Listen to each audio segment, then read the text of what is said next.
Okay, so what if the way we measure a country's success is just completely wrong? What if our obsession with GDP is actually steering us straight into a wall? We're about to dive into a document that puts forward a totally radical new path, one based not on money, but on consciousness. Let's get into it. So this document we're looking at, it drops us right into a pretty startling near future. The year is 2025. And according to this analysis, that's the year it all comes crashing down. The total collapse of the GDP-driven world we all know. And right away, this sets up the central conflict of the whole idea. On one side, you've got the entire world, driven by GDP, and it's described as being in a great collapse. But on the other side, you have India, which the document calls a lighthouse in the global storm. So the big question is, how can one place be thriving while everyone else is falling apart? Well, this document claims to have the answer. And let me tell you, it's a pretty radical one. So let's unpack what it says. So first, let's really look at the picture this document paints of this global breakdown. It describes a world that is, teetering right on the edge, with a massive crisis happening on all fronts. The financial cost of all this chaos? It's just staggering. According to this document, global military spending in this hypothetical 2025 hits $2.8 trillion. That's a huge 12% jump from just the year before, as conflicts just keep spreading and tensions are at an all-time high. But it's not just about the money. The human cost described here is, well, it's immense. The document talks about more than 120 million people forced from their homes by war and economic collapse, political chaos in dozens of countries, and a truly devastating mental health crisis, with depression rates literally doubling in developed nations. So how on earth did the world get here? Well, according to this analysis, the problem is the very tool we all use to measure success. It brings up what it calls the paradox of GDP, arguing that our entire definition of growth is actually what led to the collapse. Okay, now this is where it gets really fascinating. This is the core of the whole argument. The document basically says that GDP, gross domestic product, gets things completely backward. It counts destruction as a good thing. Think about it. That $2.8 trillion in war spending? GDP calls that economic activity. You bomb a city and then have to rebuild it? That's GDP positive.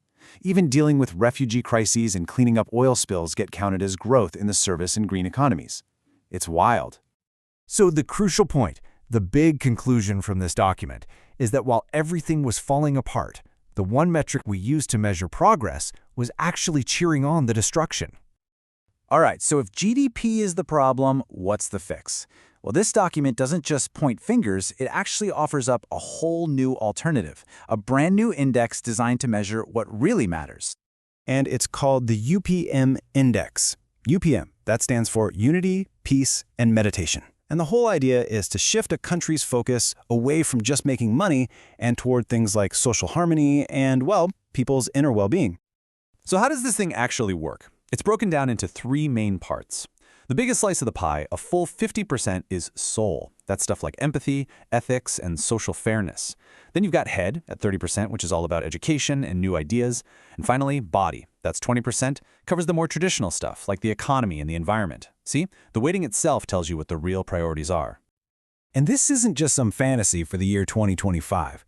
The document actually tracks India's supposed UPM score, showing the steady climb from a state of emerging balance to an evolving community in just a few short years. And all of this builds up to that 2025 scenario, where India becomes the ultimate test case, the big proof of concept for this entire idea. And the difference it presents is, well, it's huge. In this hypothetical 2025, India's UPM score hits 92. They call that high advanced consciousness. Meanwhile, the global average is way down at 34.2, which is described as transformation desperately needed.